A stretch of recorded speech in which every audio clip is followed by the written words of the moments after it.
pesan mau masuk ke SD ya, pada apa, mau sekolah di mana, tepatnya yang bagaimana SD itu yang cocok dengan apa kondisi putra putrinya.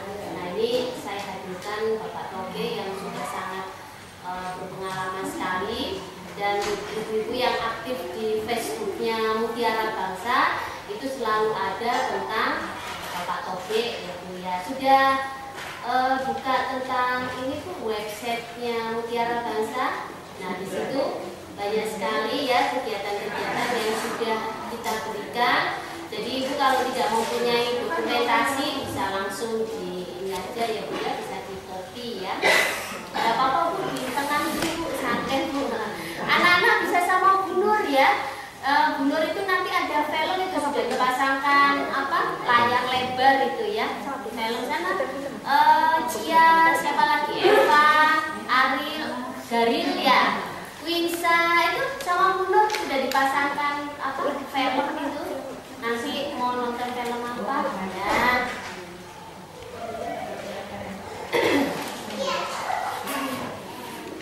Baik Ibu, sebelum acara kita mulai, untuk acara ini, untuk kelancaran acara kita ini, mari kita berdoa menurut agama dan keyakinannya masing-masing. Berdoa, kita mulai.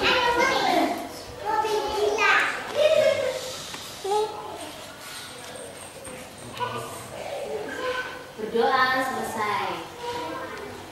November ya, tanggal 23 November.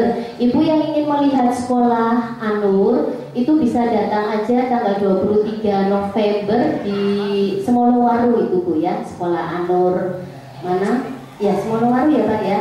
Itu jam 9 biasanya.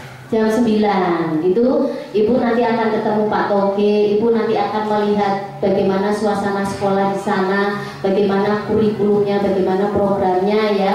Karena kan masih jauh-jauh hari, baru nanti start pembelajaran itu kan nanti Juli 2015 gitu ya.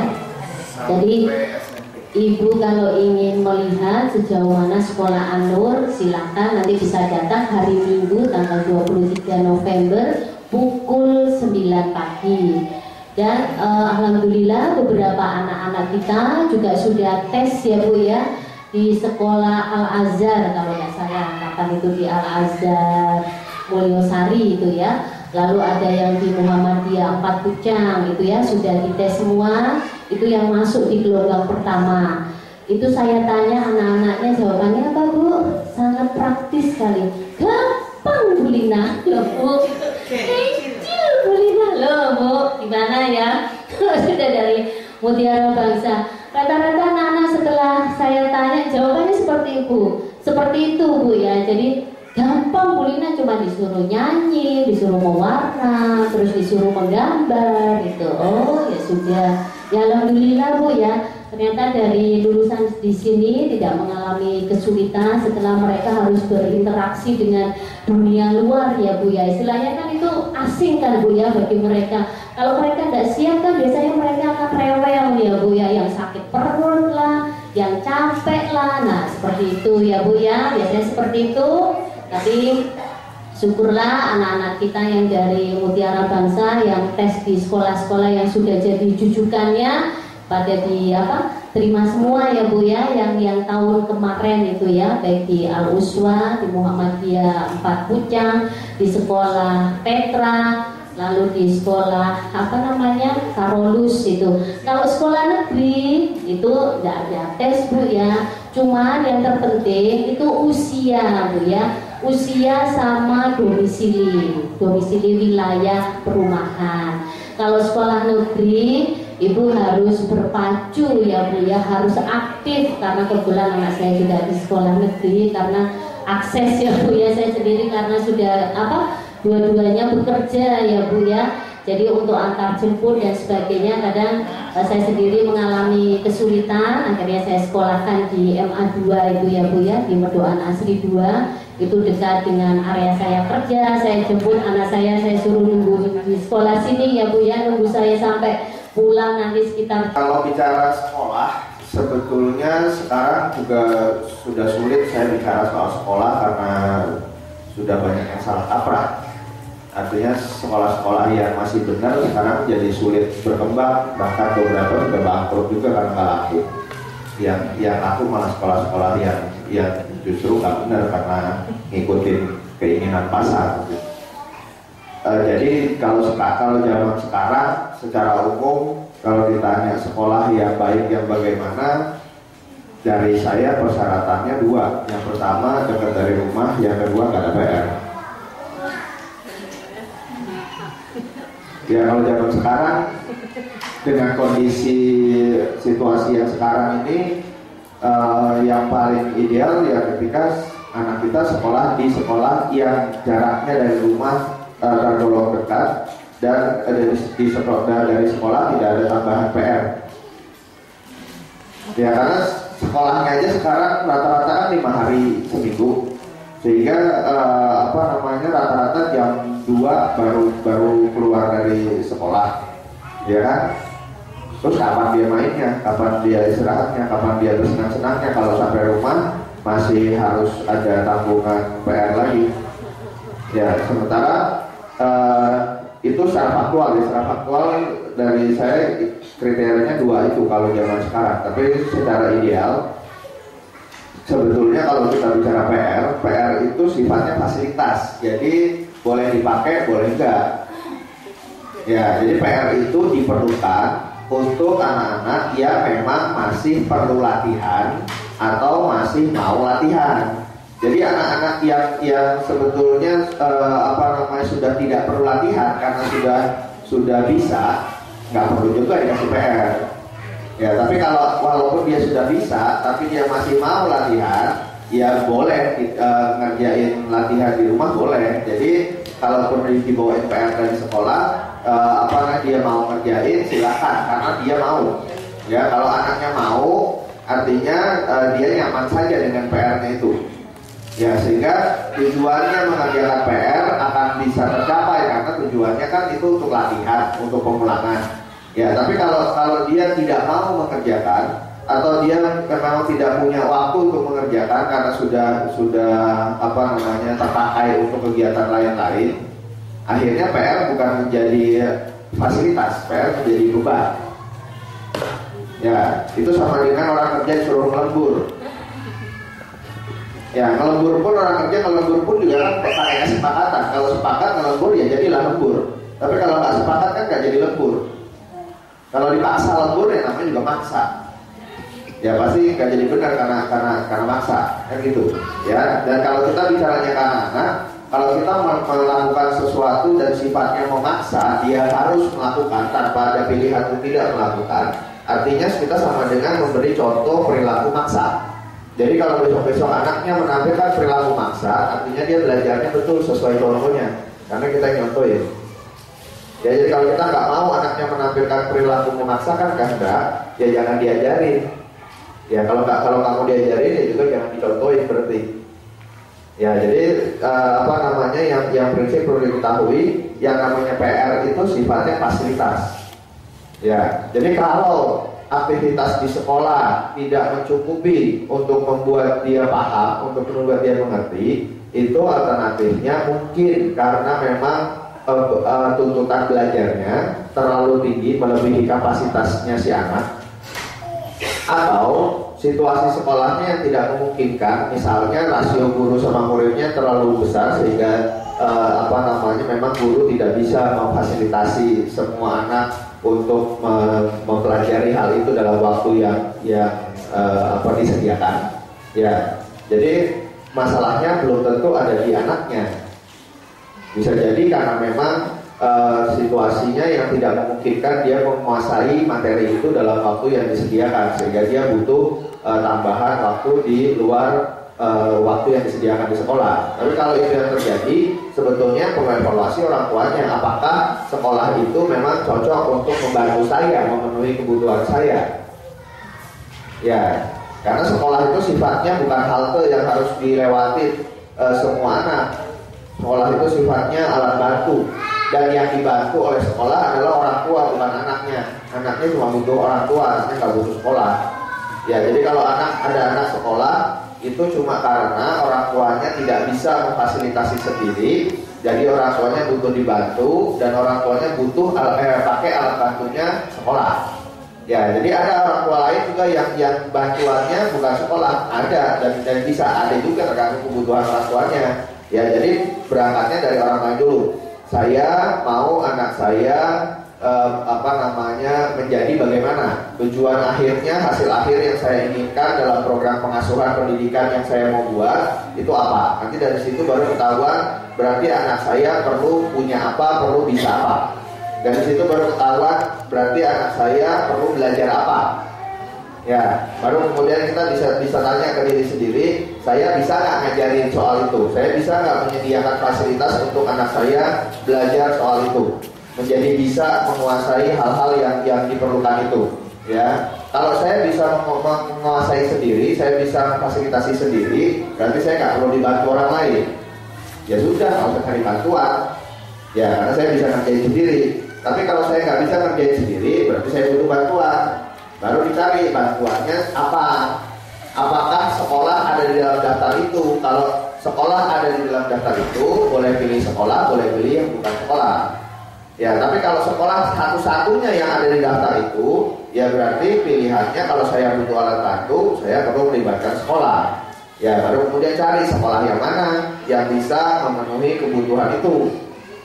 Ya, jadi kalau sekolah itu berangkatnya bukan dari anaknya tapi dari orang tuanya, karena yang butuh dibantu oleh sekolah adalah orang tua, bukan anak. Ya, sehingga kalau kita bicaranya sekolah dasar, kalau bicara sekolah kan mulanya sekolah dasar, ya. Kalau belum sekolah dasar berarti kan belum sekolah, karena makanya namanya juga bukan sekolah kan. Namanya kelompok bermain, namanya PAUD, namanya TK, gitu kan. Bukan sekolah. Sekolah itu mulainya dari sekolah dasar. Itu karena tujuannya belajarnya untuk menjadi bisa, sementara sebelum sekolah itu tujuan belajarnya menjadi terbiasa, ya, maka yang diperlukan oleh anak-anak adalah punya kesanggupan berjuang. Ya, jadi di kelompok bermain, di TK itu targetnya adalah membangun kesanggupan berjuang, bukan menjadi bisa baca tulis berhitung. Ya, baca tulis berhitung itu pelajarannya SD, bukan pelajaran TK, bukan pelajarannya kelompok bermain.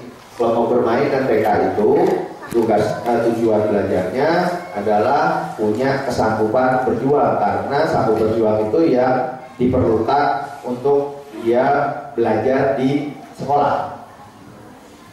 Ya, karena sekolah tujuannya menjadi bisa. Ya, menjadi bisa itu artinya kita melakukan yang sebelumnya kita nggak bisa. Kalau kita melakukan yang kita nggak bisa, kan namanya susah. Susah kan sama dengan nggak enak. Ya, kalau dia belum punya kesanggupan berjuang, dia akan memaknai nggak enak sama dengan nggak usah. Ya, makanya kemudian banyak anak-anak yang ketika sekolah jadi bermasalah. Ya, karena masalahnya di kesanggupan berjuangnya, bukan masalah di tempat yang lain. Ya, tapi kalau pemerintah bikin kebijakan sanggup berjuang sebagai syarat masuk sekolah, menjadi susah buat pemerintah. Jadi pemerintah ambil gampangnya pakai usia minimal 7 tahun.